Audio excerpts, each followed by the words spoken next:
자, 시작하겠습니다. 네, 반갑습니다. 안녕하세요. 우리 인강으로 승하하시는 선생님들도 인사하겠습니다. 네, 반갑습니다. 자, 이거 C코 이제 과정에서 우리가 세 번째 이제 원서 강좌가 되겠는데, 거기 실라버스 첫 페이지를 보시면 여기 이제 뭐 연간 강의 계획이 나와 있고, 그 다음에 이제 C코 코스 강좌 안내가 되어 있는데, 자, 1, 2월에 우리가 뭐 했었죠? 원서 강좌에서 English Phonetics and Phonology. 그죠? 우리 오전 반에서 기초 분석하면서 여기에서 한 문제 출제가 됐던 부분들을 한번 봤었죠. 라임 문제 봤었고.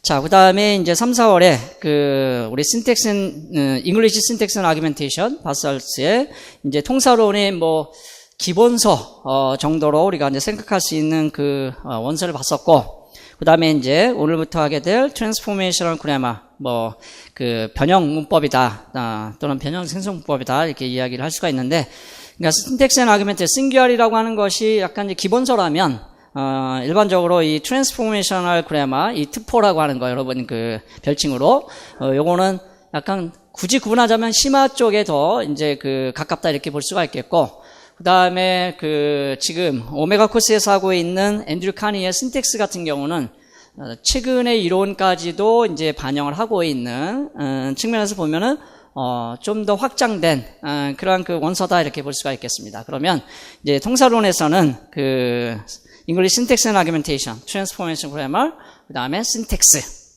이렇게 3권 정도가 이제 출제가 가능한 그런 원서다 이렇게 이제 볼 수가 있겠습니다. 자, 뒤쪽을 보시면 여러분 가지고 계신 프린트 뒤쪽입니다. 뒤쪽. 자, 우리 이제 강의 목표는 어떻게 되죠? 전공 점수 65점. 제가 이제 설명에서 말씀드렸듯이 초수지만 우리가 전공 점수 65점을 목표로 하고 이상이죠. 그리고 교육학에서 15점 이상. 그러면 적어도 커트라인에 가까운 80점 정도는 기본으로 우리가 이제 생각하고 거기에서 플러스 최소 이제 3점에서 5점 정도 이렇게 올릴 수 있다면 2차까지도 우리가 기대해 볼 수 있는 그런 목표치다 이렇게 이제 볼 수가 있겠습니다. 그래서 올해 반드시 합격한다고 하는 그런 각오를 가지고 지금 우리가 C코를 운영하고 있습니다. 그죠? 자, 이 트랜스포메이션 그래머의 강의 진도를 잠깐 보도록 하겠습니다. 그래서 전체를 저는 다 다루게 되겠고요. 물론 그 중에서 임용과 관련된 중요한 부분들을 포커스를 맞춰서 진행을 할 겁니다. 그래서 오늘 1주차에서는 챕터 1의 골스에서는 이건 안 읽어도 상관이 없겠지만 그래도 중요한 몇 가지 개념과 또는 용어들 그런 부분들이 좀 있습니다. 그래서 그런 몇 가지를 좀 보도록 하고, 그 다음에 이제 챕터 2가 이제 반드시 통사론을 하기 위해서 필요한 그런 관문이다라고 볼 수 있는 거죠. 센텐스 스트럭처, 문장 구조에 대해서 좀 알아보도록 하겠습니다. 거기 미리 드렸지만은 2.8 테스팅 더 스트럭처 같은 경우는 이거 과제를 수행하라고 했는데 오코에서는 과제로 이렇게 수행할 수 있도록 제가 권고를 드렸지만 C코에서는 굳이 여기를 하지 않으셔도 상관은 없겠습니다. 진도는 2.7까지 이렇게 나가도록 할게요. 자, 거기 위에 1번, 2번에서 잠깐 안내를 하고 있는데 수업 진도표에 따라서 약간의 예습, 즉 다시 말해서 꼼꼼하게 읽을 필요는 없겠죠. 왜냐하면 그러면 시간도 많이 걸리고 이해하기가 힘들어요. 그리고 어디가 중요한지 여러분 잘 모릅니다. 그렇기 때문에 눈으로라도 우리가 syntax argumentation을 공부하신 분들이라면 또 목차 정도, 그리고 또 이탈릭치를 되어 있는 좀 포커스 되어 있는 개념이나 또는 그런 텀에 조금 관심을 가지고 약간 예습을 하시면 아무래도 강의를 따라오는데 좀 더 도움이 될 것 같고요. 중요한 것은 철저한 복습을 하셔야 됩니다. 그래서 철저한 복습을 할 수 있도록 제가 이제 강의를 통해서 충분한 그런 이런 통사적 지식을 전달을 하고 여러분이 임용에 또 맞는 그런 부분들을 이제 맞춰서 이렇게 좀 복습을 해주시기 바랍니다. 그 다음에 보충 자료는 제공하지 않겠다고 제가 미리 말씀을 이제 드리는데 뭐 오코에서도 그랬지만 필요한 부분이 있으면 또 약간의 자료는 제공해 줄 수 있습니다. 왜냐하면 가능하면 요 교재에 그 포커스를 둬서 요 교재를 충실하게 다룰 수 있도록 이렇게 할 예정입니다. 특히 그 이론적인 측면이 아직은 여러분 이제 부족할 수 있어서 이제 그런 부분들을 좀 뭐 그 보완하는 경우도 있겠지만 여기 데이터 중심으로 해서 이론을 우리가 이해하는 그런 방식으로 강의를 진행하려고 합니다. 아시겠죠? 자, 그래서 이제 그 다음 주에는 그 프레이즈 마커 여기도 이제 양이 적진 않은데 그래서 한 챕터로 돼 있으니까 조금 예습을 하시면 좋을 것 같습니다. 자, 그러면 책을 보도록 하겠죠. 자, 저는 아주 예전에 사놓은 책이라 여러분 표지하고는 조금 다를 수 있어요. 그러나 이게 이제 1988년도에 그 출간이 된 퍼스트 코र्스이기 때문에 뭐 교재는 따로 개정이 되지 않았습니다. 그래서 어떤 교재든지 상관이 없습니다. 네, 저는 이제 좀 편하게 보려고 이렇게 스프링처를 해서 스프링으로 되어 있으니까 혹시 내 교재하고 다른 게 아닌가 이렇게 염려할 필요는 없겠습니다. 그죠? 자, 제목이 뭐죠? 이게 트랜스포메이셔널 그래머, 트랜스포메이션 하면 변형이라는 뜻이죠. 그래서 그대로 변형 문법이다 이렇게 이야기를 합니다. 또는 이제 제너러티브 그래머, 우리 안드류 카니의 신텍스에서는 제너러티브란 말을 쓰고 있습니다. 그 부제로. 어쨌든 제너러티브든 트랜스포메이션이든 우리 임용시험에서 이제 필요로 하는 그런 문법을 다루는 교재가 바로 이 트랜스포메이셔널 그래머가 되겠습니다. 통사론 교재입니다. 그래서 이거를 이제 그래머라고 되어 있으니까 혹시 문법, 일반 티처스 그래머 정도의 문법으로 보실 수가 있는데, 그거는 좀 다릅니다. 그건 이제 우리 학생들을 가르칠 때 좀 더 이제 필요한 문법이라면 이거는 우리가 이제 통사적인 그런 언어학적 지식을 좀 더 시오리로 이제 배우는 그런 이제 교재가 되겠습니다. 자, 이런 거를 배워서 여러분이 학생들에게 가르칠 일은 아마 없을 것 같아요. 그러나, 이런 이론을 통해서 언어의 특히 이 구조와 그 다음에 이제 이 통사적 규칙을 이론적으로 이제 공부함으로 인해서 학생들을 더 잘 가르칠 수 있는 그러한 높은 단계의 수준에 이제 올라갈 수 있다는 것은 분명합니다. 자, 1장을 보도록 할게요. goals. 자, 여기를 굉장히 분량이 상당히 이제 많이 있거든요. 한 50페이지 정도 되는데, 우리는 다 읽을 필요 없고, 몇 가지 중요한 것만, 같이 보도록 하겠습니다. 자, overview를 잠깐 볼게요. overview 보니까, 뭐라고 되어 있냐면은, 자, the aim of this chapter, 이 챕터의 목적은 give you some idea of goals of linguistics theory라고 되어 있죠.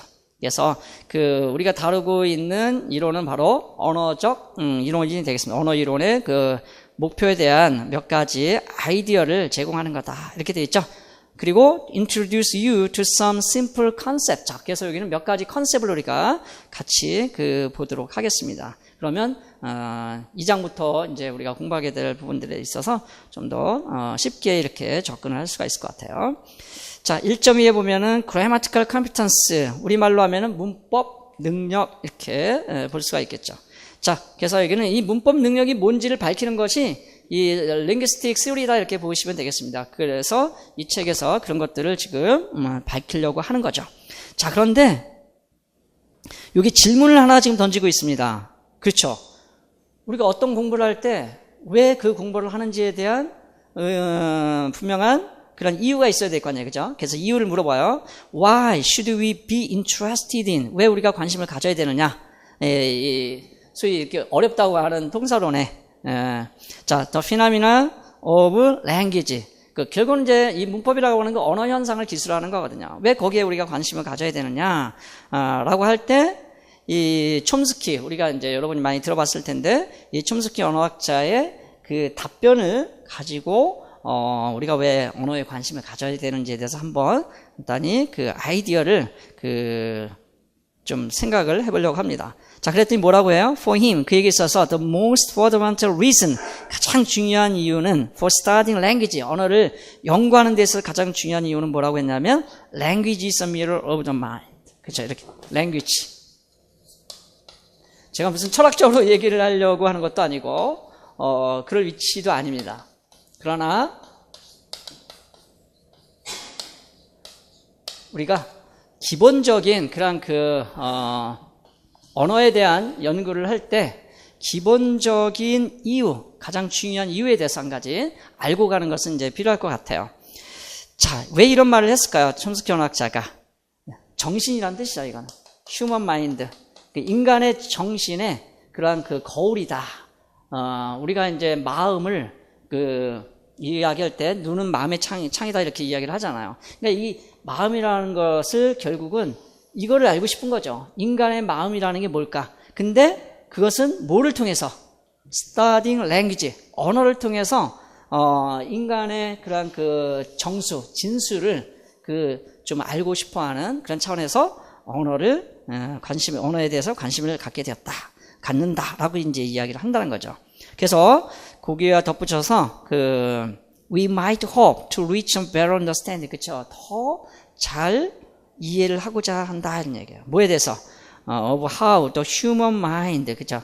인간의 정신이 어떻게 produce and process language, 언어를 만들어내고, 언어를 만드는 언어를 이제 사용하고, 그 다음에 그것을 처리하는지에 대한 이해를 더 잘할 수 있다. 이런 얘기죠. 그래서 촘스키 언어학자가 이걸 language and mind라고 하는 책에서, 이런 이야기를 했다는 겁니다. 굉장히 중요한, 그러한 우리에게 아이디어를 제공해주고 있다. 그래서 크게 보면, 그런 생각들을 가지고 우리가 이제 모든 언어에 대한 공부를 한다 이렇게 생각하시면 되겠습니다. 결국은 이제 교수법도 그렇죠. 그 다음에 일반 영어 문학도 다 언어를 통해서 우리가 이제 공부하는 거니까. 그래서 이런 측면도 가끔씩 여러분이 공부하다가 너무 피곤하고 힘들고 지칠 때 그냥 공상하듯이 내가 왜 임용 공부를 하고 있을까? 내가 왜 이 영어라고 하는 그런 언어를 공부하고 있을까에 대한 잠시 망상을 해도 좋을 것 같아요. 자, 그 중에서 이 책은요, 세 가지 언어에 대한 이론이 있는데, 그 밑에 1번에 보면은 1, 2, 3 이렇게 되어 있죠? Theory of Language Structure. 요거에 대해서 우리가 이제 공부를 하려고 하는 겁니다. 언어 구조에 관한 이론. 자, 언어라는 것은 구조화되어 있다는 거거든요. 그죠? 그래서 우리가 쉽게 얘기하면은, 문장이다, 이런 얘기죠. 문장으로 되어 있다. 자, 또 utterance. 우리 이제 스포큰으로 얘기하면은 이제 utterance 발화라고 하는 건데, 자, 우리는 여기에 이제 관심을 가질 필요가 있는 거고, 이거를 중심으로 해서 이제 이야기를 하게 될 거고요. 자, 그 다음에 language acquisition에 관한 이론이 있겠죠. 이제 언어 습득이죠. 이거는 교수법에서 여러분이 공부를 하게 되고, 일반 교육학에서 또 공부를 하고 있습니다. 그죠? 자, 그 다음에 세 번째가 language use, 언어 사용에 관한 이론들이 있겠죠. 그래서 크게 보면 이 language의 이론을 세 가지로 구분할 수 있다는 거죠. structure, acquisition, use. 자, 우리는 이 통사론이기 때문에 language acquisition, language structure에 관심을 갖게 됩니다. 자, 그 다음에 어디로 가냐면 3쪽에 위에서 하나, 둘, 셋, 넷, 다섯, 여섯, 일곱 번째 줄에 보면은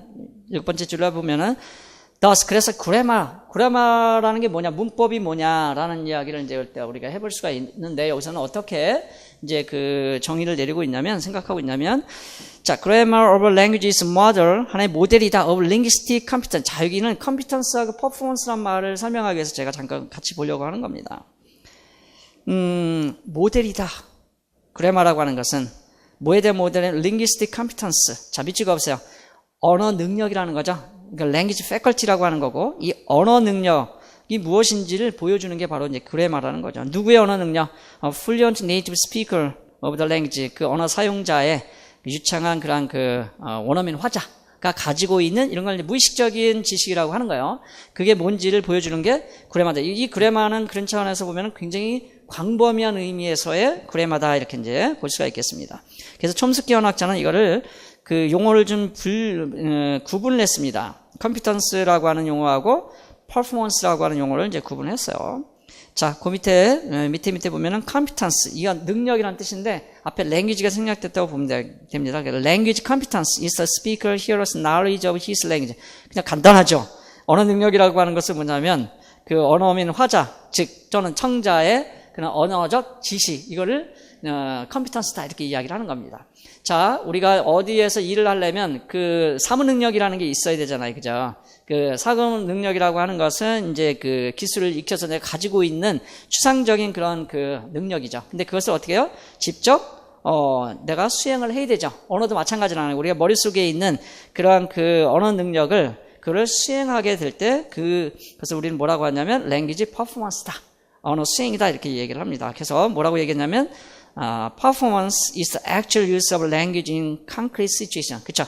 구체적인 상황 속에서 제가 우리말에 대한 한국어에 대한 모국어에 대한 언어 능력이 있잖아요. 그죠?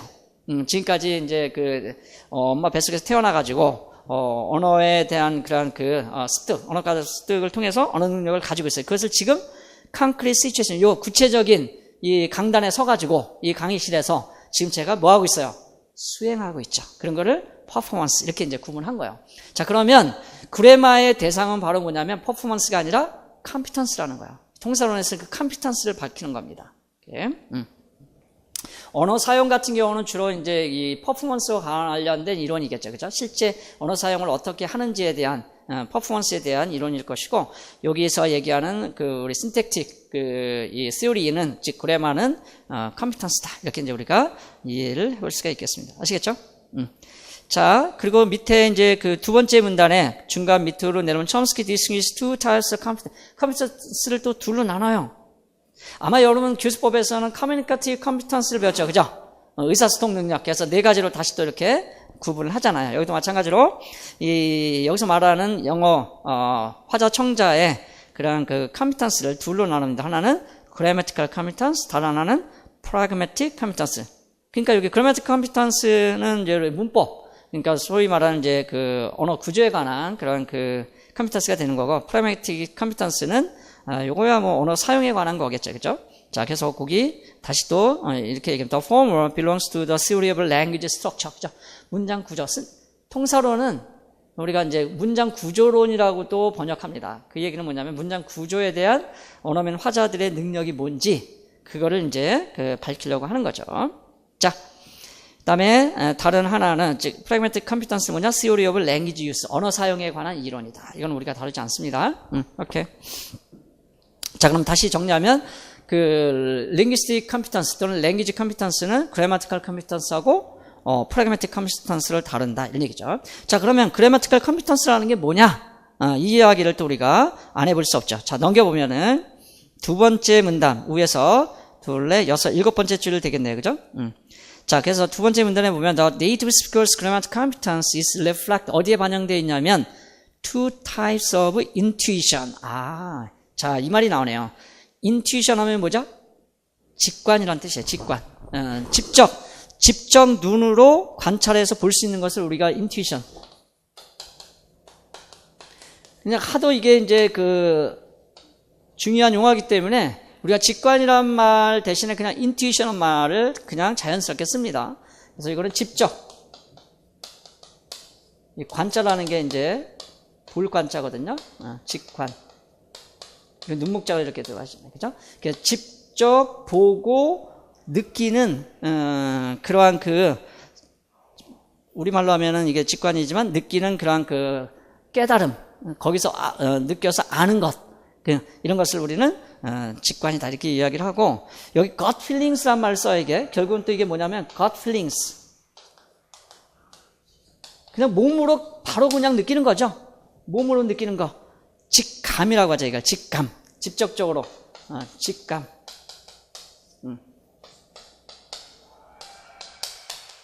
바로 느끼는 거. 직감이라고 하죠. 우리가 이제 식센스란 말도 이제 쓰기도 하는데, 육감이라고 하는 거예요. 자, 그런 것들이 결국 뭐냐면 컴피턴스라는 거예요, 이게. 다른 말로 하면. 이런 능력. 그래서 컴피턴스를, 이게 이제 인투이션이라고도 이제 이야기를 하는 건데, 근데 이제 우리가 임용시험에서는 인투이션이란 말을 상당히 부정적으로 이제 생각을 합니다. 그죠? 부정적으로 생각해서 인투이션으로 우리가 뭘 해결하려고 하면 좀 문제가 생기는데, 여기서는 우리가 이 인투이션을 두 가지로 우리가 그래마티컬 컴피턴스를 두 가지로 보려고 하는 겁니다. 그래서 two type intuition이라고 이야기하는 건데, 자, 그것은 다른 말로 하면 뭐냐면 well formedness하고 sentence structure. 이게 아주 중요한 얘기예요. 자, 여기서 말하는 linguistic competence, 이 intuition이라고 하는 것은 두 가지 차원에서 우리가 항상 바라봐야 됩니다. 이 통사론에서는 문장의 구조가 제대로 되어 있는지, 그죠? 그렇지 않은지. 이거 이제 받는 말은 ill-formed라고 합니다. ill-formedness. 자, 그 다음에 또 하나는 sentence, 여기는 그대로 structure.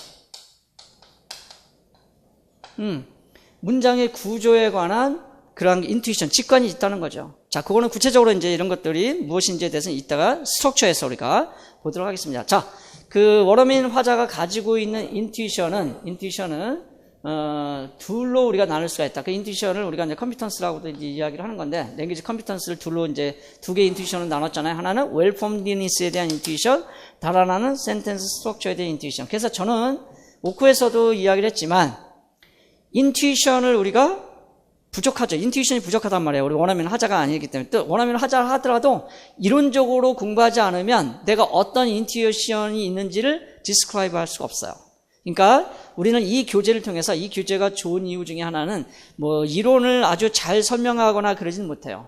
오히려 임용시험에서 꼭 필요한 이론들을 그래도 잘 포함하고 있는 게 앤드류 카니의 그 신텍스거든요. 우리가 지금 오크 과정에서 이제 어제 이제 시작을 했습니다. 거기에 이제 주로 들어가 있고, 그 다음에 신텍스 앤 아규멘테이션에서 이제 폼과 펑션, 그 다음에 그 아규먼트 스트럭처, 세타, 시어리 뭐 이런 것들이 좀 포함이 되어 있고, 여기는 그런 부분들에 있어서는 좀 부족해요. 그럼에도 불구하고 이 책이 중요한 이유는 뭐냐면 좋은 데이터들이 많이 들어가 있다는 거예요. 즉 다시 말해서 워러민 화자가 가지고 있는 두 가지 인투이션, 웰폼드니스하고 센텐스 스트럭처에 대한 인투이션을 이론적으로 잘 검증해서 설명하고 있다는 거예요. 그 얘기는 뭐냐면 많은 데이터들이 있는데 그 데이터를 우리가 판단할 수 있는 웰폼드니스에 대한 인투이션과 센텐스 스트럭처에 대한 인투이션을 이론으로 공부해서 그 문장이 그래마티컬한지 언그래마티컬한지, 즉 웰폼드한지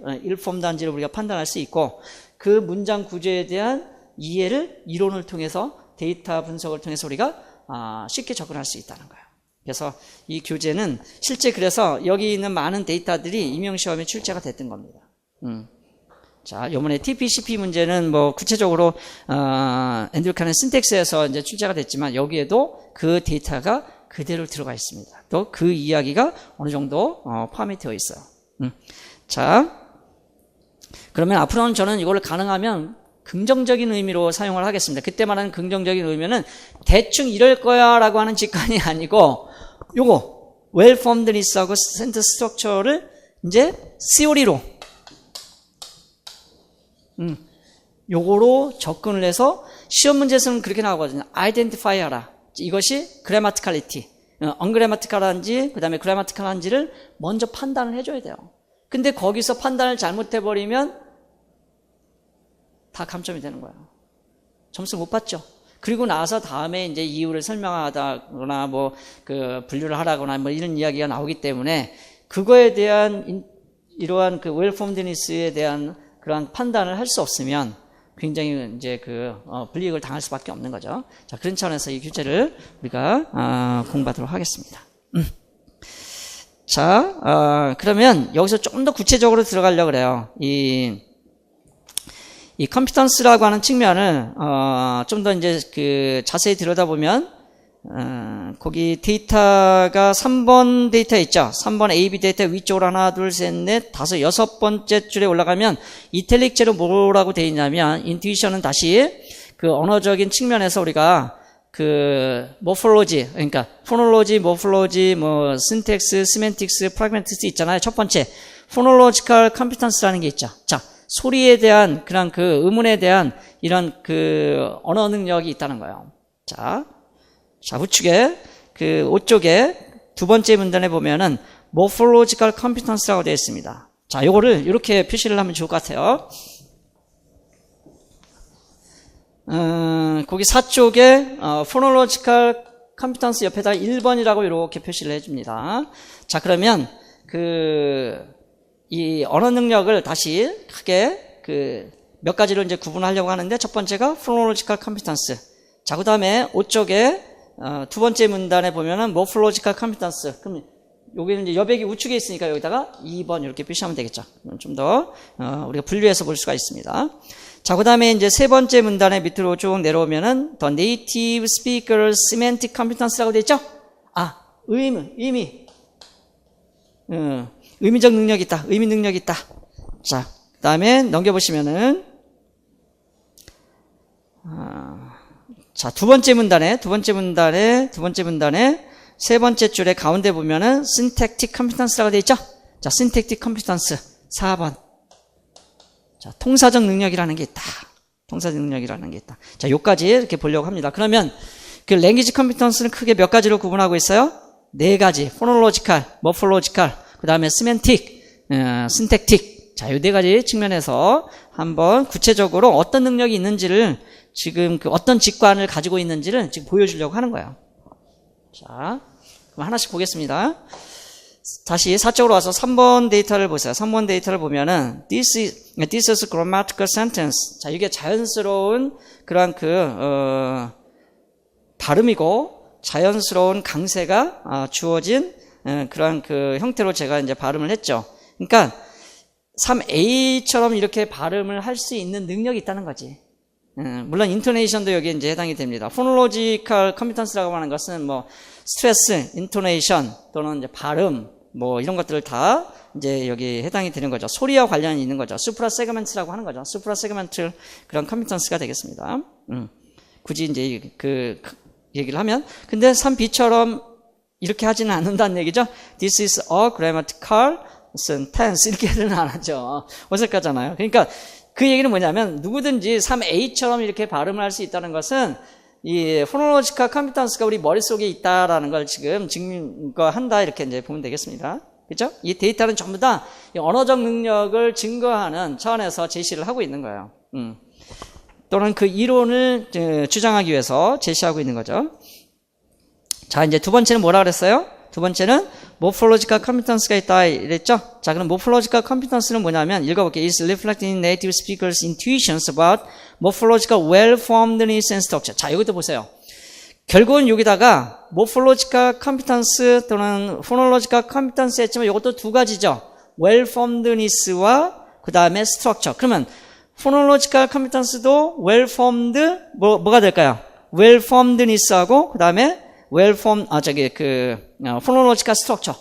그러니까 phonological structure는 우리가 알고 있는 것처럼 stress timed 리듬을 갖는 언어잖아요, 영어가. 이제 그런 능력을 잘 가지고 있어서 강약으로 이러한 스트레스가 주어지고, 그것이 적절한 리듬을 형성한다. 자, 그런 거를 우리가 이제 다 알고 있다는 거죠. 자, morphological competence도 역시 well-formedness하고 structure를 이제 보려고 하는데, 예를 들면, man의 복수형은 어떻게 되죠? man의 복수는 men이죠? 이거를, 요런 게 이제 모폴로지죠. 우리가 워드 단위에서 이제 그 이야기 하는 게, 요렇게 쓰지는 않죠. 그러니까, 요렇게 쓸 수 있고, 요렇게 쓰지 않는다는 것은 요거에 대한 뭐가 있다는 거예요? 이러한 그 어휘에 대한 어휘 능력이 있다는 거지. 그죠? 이런 거를 모폴로지컬 컴피턴스. 이렇게 이야기하는 거 막. 간단하게 하나만 얘기를 하면 그렇다는 거예요. 이런 차원에서. 그 다음에 이런 것도 마찬가지죠. 고의 과거형은 뭐예요? went죠. go'd라고 하지 않죠. 이런 거 다 알고 있잖아요. 그죠? 자, 이것이 morphological competence다. 이렇게 이야기를 해볼 수가 있다는 겁니다. 자, 그 다음에 이제 이면과 관련해서 중요한 건 요거예요. 4번 데이터를 설명하고 있는 semantic competence. 자, 의미 능력이 있다. 의미를 분별할 수 있는 능력이 있다. 이것도 결국은 풀었으면, intuitions about sentence well-formedness and structure. 그러니까 요거를, 그러니까 문장의 적형성과 문장의 구조를 바라볼 때 관점을 포놀로지, 소리의 관점에서 보는 능력이 있고, 그 다음에 형태적 관점에서 보는 능력이 있고, 의미 해석 관점에서 보는 능력이 있다는 거죠. 그리고 synthetic competence는 또 구조, 문장의 그런 그 단어들 간의 그런 관계, 뭐 이런 것들에 관한 그런 능력이 있다는 거예요. 자, 4번 데이터 별표시해 놓으시기 바랍니다. 자, 요거는 원어민 화자들은 어떤 능력이 있냐면, I thought that Mary was ill, but it turned out that she wasn't. 이 문장은 자연스럽게 의미 해석이 돼서 받아들여져요. 즉, well-formed sentence가 됩니다. 그런데 비본 문장은 I realized that Mary was ill, but it turned out that she wasn't. 자, 여기서 다른 거는 뭐밖에 없어요? thought 대신에 realize를 쓴 거밖에 없죠. 자, 그러면 이게 의미적인 측면을 고려하지 않는다면 문법적이에요. 틀리지 않습니다. 그런데 의미적인 측면에서 우리가 이거를 이제 접근해 보면 원어민 화자들은 두 번째 문장은 이상하다라고 이렇게 판별을 한다는 거죠. 그것은 뭐냐면 구조적인 차이가 아니죠. 그 다음에 소리적인 차이도 아니죠. 음성적인 차이가 아니란 말이에요. 이건 둘 다 음성적인 차이로 얘기하면 없어요. 그냥 똑같이 잘 발음을 합니다. 구조적인 것도 전혀 차이가 없어요. 형태적인 거 전혀 다르지 않죠? 그죠? 자, 근데 이거는 뭐 때문에 그러냐면 sort를 썼을 때하고, 즉 think를 썼을 때하고 realize를 썼을 때 뒤에 의미의 관계가 달라진다는 거예요. 자, 4번 A를 이제 한번 읽어보면은 나는 생각했다. 메리가 아픈 거라고 생각을 했어요. 그런데 알고 보니까 아프지 않았다는 거죠. 우리말로 번역을 해도 뭐 이상이 없어요. 자, 그런데 자, 두 번째 문장 보세요. 요거는 realize하고 think가 우리가 그 semantics에서 공부했던 걸 기억나요? factive, non-factive verb라고 해가지고 factive, non-factive verb에서 entailment하고 presupposition 거기에 관련 있는 거예요. 이 책에서는 그걸 구체적으로 설명하고 있지 않지만 think는 얘는 non-factive 써놓으세요. non-factive verb예요. 또는 predicate 이렇게 이야기하는 거고 realize는 이거는 factive verb라고 이제 이야기하는 거예요. 이게 무슨 얘기냐면 realize 다음에 대절을 쓰게 되면 이 대절에 들어가는 proposition 우리가 명제라고 하는 거죠. 자, 의미론으로 조금 연결을 시켜보겠습니다. 공부했던 거. 이 명제가 반드시 뭐가 돼야 되냐면 fact가 돼야 돼요. 어떤 전제된 사실이 돼야 되는 거예요. fact. 그런데 요 think 동사인 경우는 fact가 아니에요. 이미 사실로 전제된 게 아니기 때문에 부정할 수가 있어요. Mary was ill 하면 메리가 아팠다 이런 얘기죠. 아팠다라고 생각은 했지만 알고 보니까 어떻다는 거예요? 아프지 않았다는 거죠? 부정할 수 있어요. 그런데 realize를 쓰는 순간 Mary was ill은 이미 fact인 거야. 이미 fact, presupposed, 이미 전제된 거예요. 그러니까 이거는 부정할 수가 없어. 이미 사실이야 이게. fact야. 그런데 그것을 뒤에서 but it turned out that she wasn't 하고 뭐예요? deny 하죠. 자, 이거는 의미론 문제에서 요런 문제들이 이제 출제가 됐었습니다. 매니지 동사가 나와가지고. 그래서 요거는 그 factive predicate, factive verb이기 때문에 뒤에 Mary was ill이 이미 사실이기 때문에 이것을 부정해버리면 이게 모순이 생기는 거예요. 모순 알죠? 방패와 창의 이야기. 이게 contradiction이 생기기 때문에 이거는 이상하다 이렇게 보는 겁니다. 그래서 in this book we use 여기 이제 그 감탄보를 쓰고 있죠. In front of sentence show it is anomalous. 이게 anomalous라는 것은 좀 변칙적이다 이런 얘기죠. 이렇게 사용할 수 없다 이런 뜻입니다. 자, 이런 것은 결국 무슨 knowledge예요? syntactic knowledge, syntactic competence라는 거지. 이해됐죠? 오케이. 자, 넘겨보세요. 또 더 재밌는 그런 그 측면을 볼 수가 있는데, 자, 5번 데이터도 별표시해 놓으시기 바랍니다. I wonder who the man expect to see them. 자, 이게 who하고 뒤에 them이 이렇게 나왔을 때 원어민 화자들은 이거를 해석할 때 어떻게 해석하냐면 who와 them이 equal 같다고 보는 거예요. sorry. who하고 더 man하고 그다음에 여기 them 나왔죠?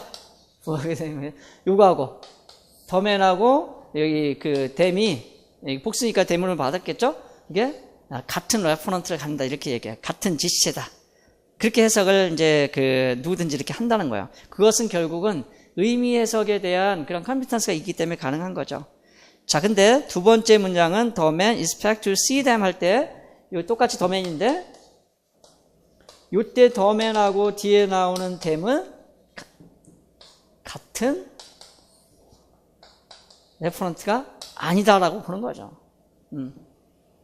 자. 근데 해석을 해보면 그렇죠. 우리가 보면은 I wonder, 궁금하다. 그 사람들이 기대한다는 걸 누가 그들을 see, 만날까? 볼까? 그러면 여기서 그 사람들, 그 남자들, 뭐 또는 그 남자들이 누가 그들을, 자기네들이겠죠. 자기네들을 만나기를 기대하는지, 그죠? 나는 wonder, 궁금하다. 이런 얘기잖아요. 그렇다는 얘기는 이 더맨과 댐은 같은 것을 이제 지체가 같다 이렇게 이제 보는 겁니다. co-referential하다 이런 걸 우리는 co-referential 이런 말을 쓰는 겁니다. 거기 위에 있어요. 자, 여러분이 복습하실 때는요 어떻게 하냐면 제가 중요한 거 중심으로 해서 지금 설명하고 있잖아요. 그러면은 그 앞뒤 부분은 이렇게 읽어보시면 됩니다. 제가 설명한 부분들을 잘 기억하셔가지고 자, 그래서 필요한 부분들은 여러분 옆에다 이렇게 써놓으시면 됩니다. 그 다음에 5번의 B는 the men expect to see them. 사람들은, 그 남자들은 expect to see them. 그들을 보기를 기대합니다. 그럼 여기서 말하는 them이라고 하는 당연히 the men은 아니겠죠. 제3자겠죠. 그죠? 그렇게 이제 달리 구분할 수 있다는 거죠. 그러니까 이거는 보면은 역시 마찬가지로 문장으로는 이제 이상이 없죠. 그 다음에, 포놀로직 측면도 이상이 없고, 모플로직 측면도 이상이 없어요. 다 well-formed 스트럭처를 가지고 있는데 다만 요 차이를 아는 것은 바로 의미 해석에 대한 능력을 가지고 있기 때문에 가능하다. 이렇게 이제 보는 거죠. 자, 그런 것들도 이제 언어 이론에서 이제 밝히려고 하는 겁니다. 자, 그 다음에 네 번째, 우리가 관심을 갖는 네 번째는 syntactic competence. 자, 4번이라고 썼죠? syntactic competence.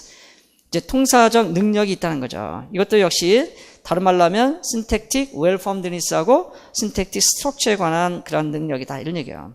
자, 이거는 결국은 밑에 두 줄 더 내려오면 뭐라고 되어 있냐면 자, 이렇게 말할 수 있대요. He is able to judge, 판단할 수 있습니다. Whether such and such a sequence of words, 밑줄 이러이러한 문장의 그런 일련의 단어들이 is a grammatical sentence인지 아닌지, 그죠? 그거를 단어들의 관계를 보고 그 구조를 보고 이거는 그래마티컬해, 이거는 언그래마티컬해 이렇게 판별할 수 있다는 거죠.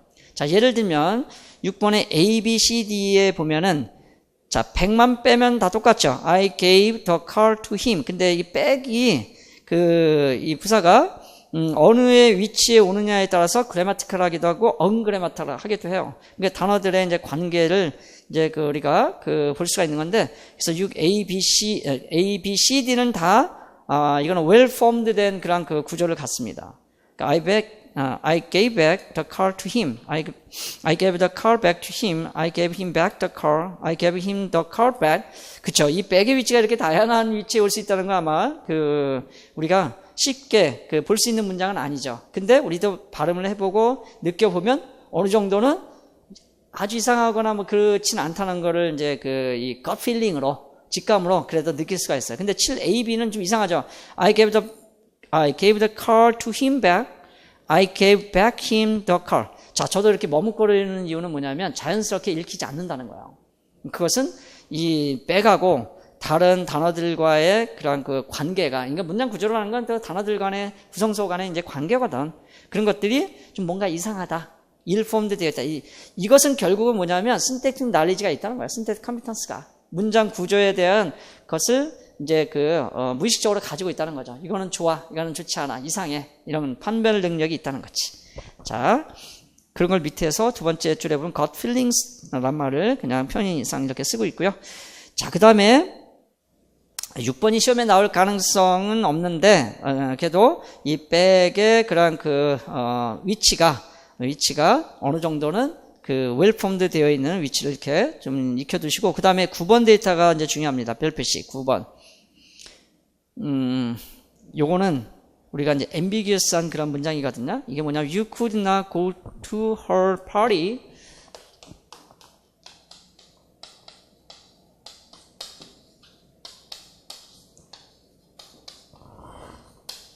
할 때, 자, 요거는 옆에다가 ambiguous하다.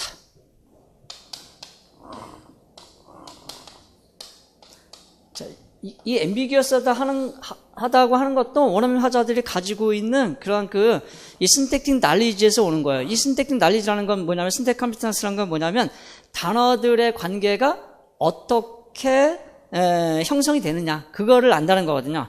자, 그래서 무슨 얘기냐면, 여기서 이야기하고 싶은 건, 요 낫이 이 낫 때문에 두 가지 의미 해석이 가능하다는 거. 하나는 이 낫이 누구를 수식하냐면 could를 이렇게 수식할 수가 있어. could. not이 누구를 수식한다고요? 이렇게? could를 수식할 수가 있어요. 또 하나는 이 not이 go to her party를 수식할 수 있어요. 이렇게. 이런 걸 우리가 이제 scope이라고 그래요. scope. 이 not이 이쪽으로 scope를 가질 수, 왼쪽으로 scope를 가질 수도 있고, 이 not이 오른쪽으로 scope를 가질 수도 있어요. 그러니까 의미 해석이 두 가지가 가능한 거죠. could를 부정할 수도 있고, go to her party를 부정할 수도 있다. 이런 얘기예요. 자, 그래서 밑에 그 10번 A가 what you could not do 하면은 not, could를 부정한 경우의 의미가 되겠죠. 그래서 what you could not do, 할 수 없었던 것은 go to her party, 파티에 갈 수 없다. 우리가 보통은 이렇게 조동사가 나오면 조동사가 나오고 뒤에 부정어가 나오면 조동사 쪽을 부정하게 되죠. 뭐뭐 할 수 없었다. 이렇게 해석을 해야 돼. 근데 원어민 화자들은 이거 말고도 어떻게 해석을 하냐면 이쪽으로 이렇게 해석할 수도 있다는 거죠. 자, 그러면 여기 두 번째 해석은 뭐냐면 what you could do, 네가 할 수 있었던 것은 not go to her party. 그죠? 그러니까 사실은 파티에 안 간 거는 둘 다 맞아요. 근데 의미가 좀 다른 거죠. 여기는 가고 싶어도 갈 수 없었다는 거고, 여기는 가지 않는 것을 할 수 있었다는 얘기죠. 그죠? 가지 않는 걸, 왜냐면은 꼭 가야 하는 상황이지만 나는 가지 않는 걸 택한 거죠. 그런 차원에서 보면 두 가지 의미가 가능하다. 이렇게 이제 보는 거예요. 자, thus, native speaker have an intuition, 또 intuitive knowledge, 형용사는 intuitive라고 그래요. 자, intuitive knowledge of the syntactic relation. 자, 이 syntactic relation, 즉 통사적 관계라는 건 뭐냐면 between the words in sentences in their language. 그렇죠? 자기가 사용하고 있는 언어의 문장에서 단어들 사이에 그러한 통사적 관계를 알고 있다는 거예요. 이해되죠? 그러니까 not이 이렇게도 부정할 수도 있고 이렇게도 부정할 수 있다. 이걸 알 수 있다는 거죠. 실제 물어보면 원어민 화자들은 두 개 다 의미가 가능하다 이렇게 그 이야기를 할 겁니다. 그렇죠? 됐어요. 그러면 다시 한번 정리하면 모든 원어민 화자들은 그 랭귀지 컴피턴스를 가지고 있는데 그것은 두 가지 측면에서 인투이션을 볼 수 있다. 웰폼드니스하고 센텐스 스트럭처. 그것을 우리는 포놀로지, 모폴로지, 그 다음에 시멘틱스, 또 이렇게 신텍스적인 측면에서 우리가 본 겁니다. 이해됐죠? 자, 그러니까 이런 능력을 다 합쳐서 우리는 뭐라고 하냐면 그래마라고 하는 거야. 그래마, 문법. 그러니까 문법 능력을 가지고 있다 이렇게 이제 이야기를 하는 거죠. 자, 그래서 그래마티컬 컴피턴스를 이렇게 구분한 거고요. 자, 그다음에 이제 어디로 쭉 넘어가냐면 뭐 다 볼 필요는 없으니까 17쪽으로 넘어가겠습니다. 17쪽.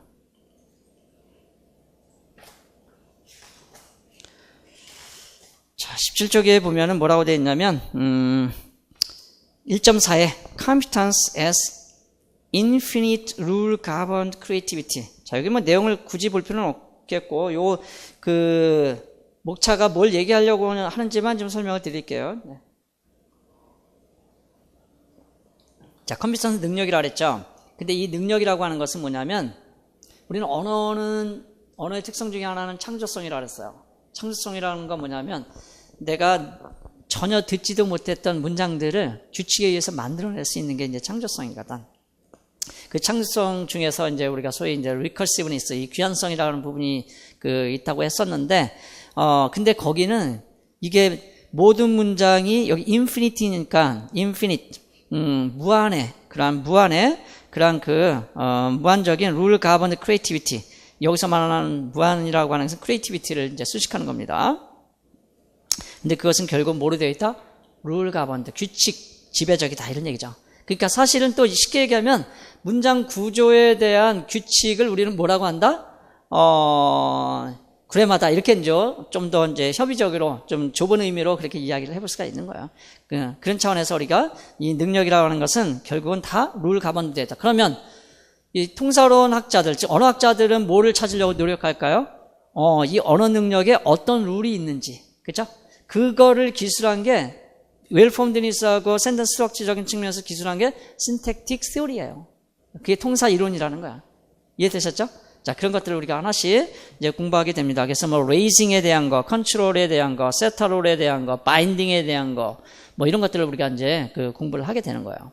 자, 됐습니다. 그 정도 이해를 하시면 되겠고. 자, 27쪽으로 갑니다. 27쪽으로.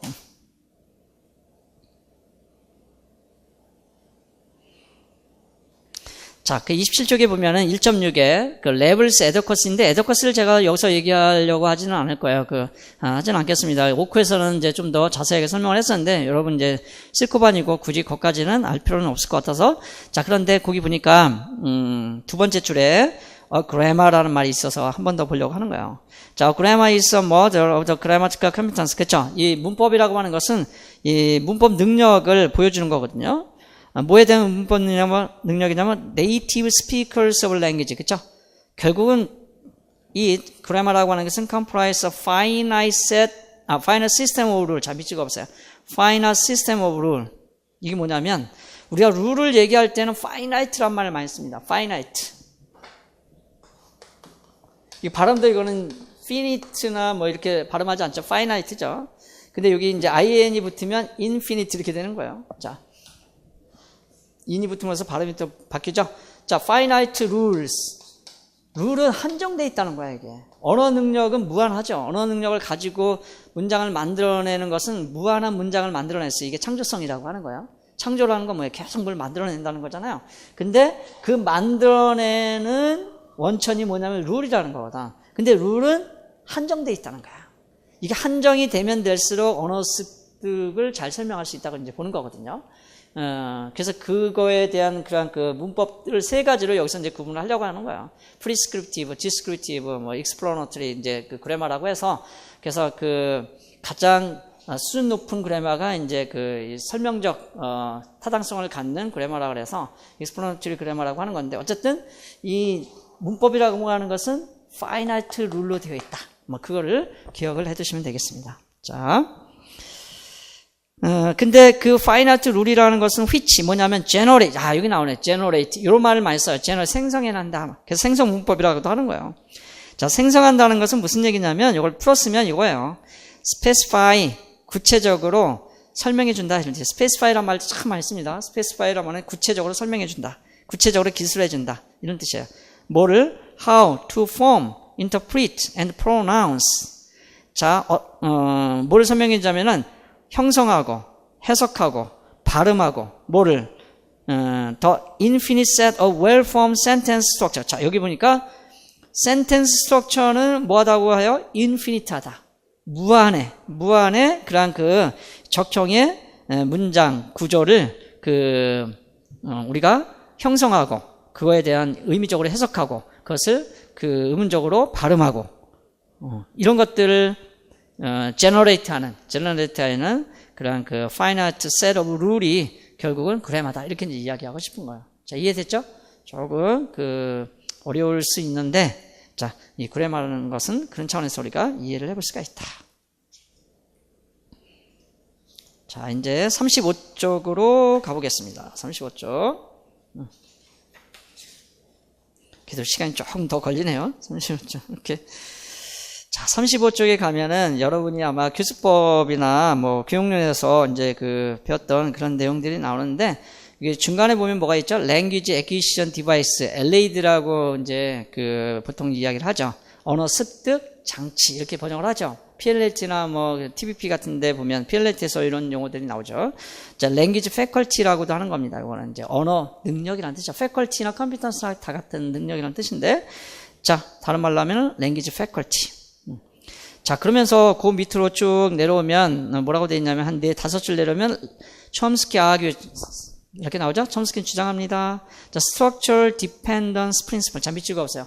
Structural Dependence Principle. 그러니까 구조 의존적 원리라는 게. 그러니까 이건 뭐냐면 언어라는 것은 구조 의존적이다. 구조화되어 있다 이런 뜻이에요. 그럼 구조화되어 있다는 것은 그 적형의 구조를 만들기 위한 언어 능력이 우리 머릿속에 있다는 거죠? 그거를 우리는 크게 보면 아까 그 phonological competence, morphological competence, semantic competence, syntactic competence 이렇게 이제 크게 나눈 거예요. 그걸 theory로 얘기하면 structure theory, acquisition theory, use theory 이렇게 된 거죠. the theory of structure 이렇게 이제 풀었었지만,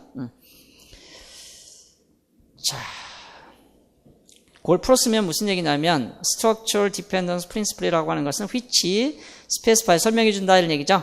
that 뭐를 all grammatical rules, 그쵸? 모든 문법적 규칙이라고 하는 것은 structural dependent, 즉 구조 의존적이다. 구조 의존적이다. 그러면서 이제 하는 얘기가 structural dependence principle이라고 하는 것은 is a part of innate system of biologically endowed principles of universal grammar. 자, 여기 universal grammar 밑줄. innate system이라는 것은 타고났다는 거죠. 그러니까 타고났으니까 어디에 있는 거야, 이게? 머릿속에 있는 거예요. 브레인 안에. 그쵸? 세포로 존재하는 거예요. 자, 그래서 이거를 타고난 그런 시스템이다 이렇게 이야기를 하는 겁니다. 근데 그것이 뭐로? biologically. 생물학적으로 우리 부모한테 받은 거예요. endowed. 그 부여받은 principles of universal grammar라는 말 참 많이 씁니다. 이건 이제 보편문법이라고 하는 거예요. 보편문법이라는 건 뭐냐면 모든 인간은 언어를 사용하는 인간은 서로 보편적인 그런 그 똑같이 누구나 우리가 인간은 다 똑같이 어때요? 유전자가 똑같잖아요, 그죠? 그런 차원에서 그 물론 이제 개별적으로 조금 이제 이 열성 그 의성이 있어가지고 뭐 달리 이렇게 나타나는 것뿐이지 인간은 다 비슷하잖아요. 자, 그런 거를 인간의 언어도 다 비슷한 점이 있다. 보편적인 게 있다. 자, 그거를 우리는 여기서 한마디로 얘기하면 structural dependence principle이라고 이야기를 하는 거예요. 그래서 이거를 밝히려고 하는 것이 통사 이론이에요. 그 중에 일부를 우리가 임용시험에서 임용시험을 위해서 공부하게 되는 거예요. 이해됐죠? 오케이. 근데 그것은 결국 constitute the human language faculty를 구성하고 있는 거다. 그를 교수법에서는 LAD라고 하는 겁니다. 오케이. 그 정도를 보시면 되겠고요. 됐습니다. 자, 그 다음에 이제 한 가지만 더 볼게요. 거기 몇 쪽이냐면 39쪽. 39쪽에 보면은 마크트니스 앤 코어 그래머라고 돼 있어요. 마크트니스라고 하는 건 이제 언어 이론에서 이 마크트니스 티오리라는 게 있어요. 마크트, 언마크트. 우리 어디서 마크트, 언마크트를 공부했었죠? 의미론에서 그 그레데블 앤토님에서 의문문에 언마크트한 그런 형용사를 쓰죠. How long, how tall, high, 그쵸? 이렇게 how 뭐 short라거나 뭐 how low라든가 일반적으로 그렇게 쓰지 않는 거. 그래서 이제 이 유표라고 하는 것은 뭐냐 마크트했다는 것은 좀 더 여기서 구분을 하고 있습니다. 이 마크트하고 언마크트를 어떻게 구분하고 있냐면은 그 밑으로 한 7줄쯤 내려오면은 we can equate the term 하면서 이제 뭐라고 얘기하냐면 언마크트하다는 것은 그러니까 언어 현상에서도 대부분 이제 언마크트한 거하고 마크트한 거를 이렇게 구분하거든요. 자, 그래서 언마크트한 거는 레귤러하고 그다음에 노르멀하고 그다음에 유저한 거다. 이렇게 이제 보는 거예요. 자, 그러면은 우리가 동사에 규칙 변화가 있고 불규칙 변화가 있잖아요. 그럼 뭐가 언마크트한 거죠? 규칙 변화가 언마크트한 거야. 그리고 불규칙한 동사들이 한 150여 개 정도 됩니다. 그러면 그거는 이제 마크트한 거죠. unusual하는 거니까. 그래서 irregular한 거니까. 자, 그러면서 하는 말이 마크트라고 하는 말은 다시 패러프레이즈를 해보면 irregular, abnormal, exceptional, unusual 이런 것이 전부 다 언마크트하다 이렇게 이제 보는 거야. 자, 그 정도 뭐 우리가 그 마크트하고 언마크트를 구분할 수 있으면 되겠습니다. 아시겠죠? 그래서 이제 또 예를 또 하나 이제 간단하게 이제 들어주는데 66번 데이터는 그냥 일반 영어적인 측면도 우리가 필요하니까 볼게요. 보통 효용사는 명사를 수식할 때 후치 수식이 아닌 이상 어디에 수식하죠? 어디에서? 명사 앞에서 수식하죠? 그게 언마크트한 거예요. 근데 이렇게 마크트한 몇 가지 그 단어들이 있습니다. 요거는 이제 차용어예요. 불어에서 주로 왔기 때문에 이제 이렇게 굳혀진 거거든요. 그래서 court martial, 원래는 martial court 이렇게 즉 원래 영어 그러니까 영어의 어순으로 따지면 효용사 명사가 돼야 되는데 효용사가 뒤에 온 경우죠. court martial 군법회의라고 하는 겁니다. 그죠? 그다음에 heir apparent 이거는 이제 법정 추정 상속인이라고 이제 번역이 되어 있습니다. 그래서 apparent가 이제 효용사로 뒤로 온 거죠. 그 attorney general 등등등 바이바이 쭉 해가지고 뭐 body politics 이거는 정치적 통일체, 뭐 notary public 공증인 뭐 이런 그 의미에서도 여러분이 한 번씩 해보시기 바랍니다. 그쵸? 좀 낯선 것도 있고 좀 익숙한 것도 있고 그러네요. 그죠? 이제 이런 것이 막트한 그런 이 명사다 이렇게 이제 볼 수가 있겠습니다. 뭐 그 정도 이해하시면 될 것 같아요. 자, 됐어요.